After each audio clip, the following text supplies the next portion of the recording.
Okay, let's unpack this a bit. Imagine, your local post office. Pretty familiar sight, right? Now, picture its parent company, SingPost, actually selling off the very buildings it operates from. My first thought is kind of, uh-oh, are they in trouble?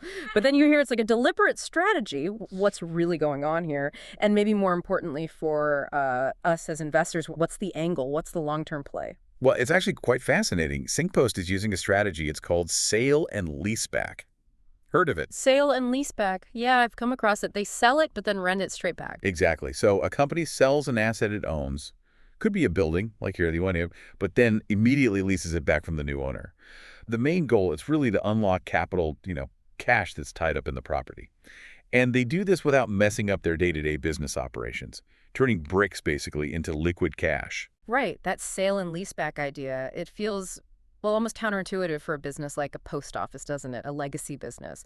But does Yeah. that strategy come with any big downsides or risks? What's the trade-off for SingPost when they sell off something valuable like those HDB Shophouses? Yeah, there's usually a trade-off.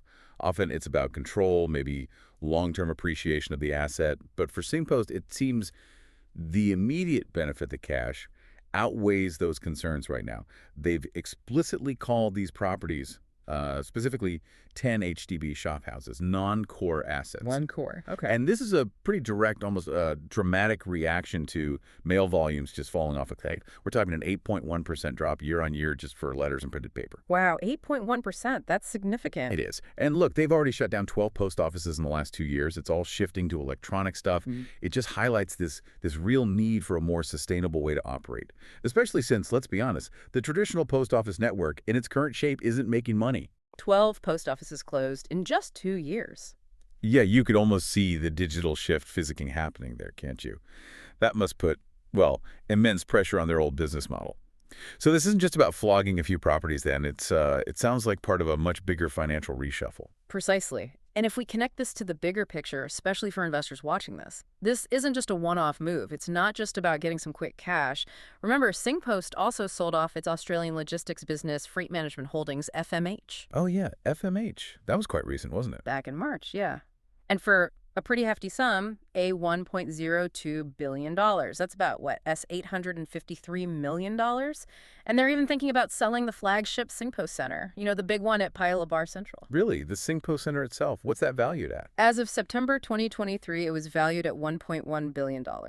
So yeah, this strategy, it's clearly about freeing up some serious capital from assets they own, right across the board. Okay, so this is where it gets really interesting, I think, for you listening as an investor. There's this Maybank analyst, Jarek Seat, right?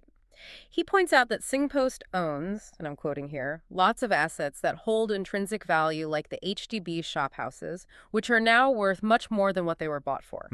The hidden value argument. Exactly. And he argues if we add the value of all these assets up, it is much more than the market cap of the company today. Yeah.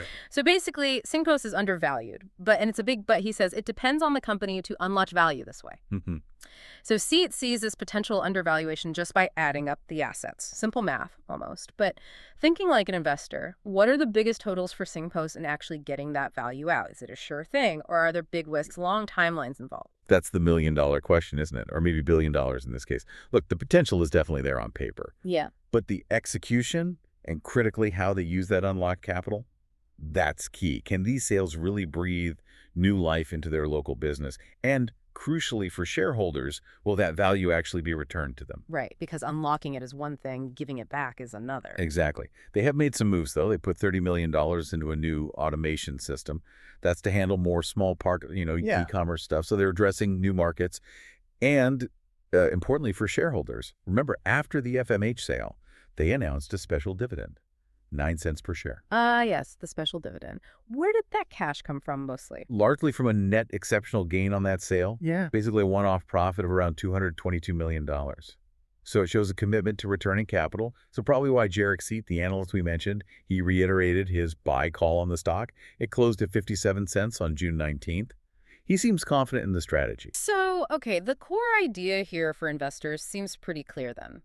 Even in these traditional industries, the ones that maybe look like they're declining, there can be significant hidden value, often tied up in non-core assets, especially real estate.